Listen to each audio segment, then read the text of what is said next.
Let's go over putting a SIM card in your iPhone 14. Now, if you got an iPhone 14, 14 Pro, 14 Pro Max, whatever it may be, you might be looking around to how you add a physical SIM card.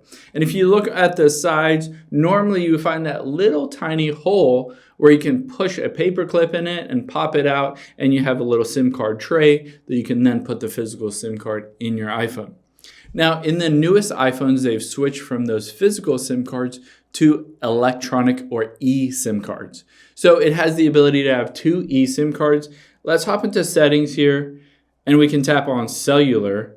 And you can see here I have an eSIM for AT&T, and I have the ability to add another eSIM here. So in the newest iPhones, they've switched from physical SIM cards to electronic SIM cards, which are way more convenient. You don't have to have that physical SIM card. A lot of times also those would get worn out over time and potentially cause issues because maybe they were hard to read or something like that, or you had to go into the physical Verizon, AT&T, Sprint, whatever it may be, store and get that SIM card. Now it's all electronic.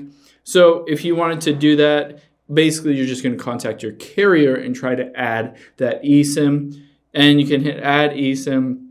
They'll either allow you to scan a QR code or they'll send you that code details manually.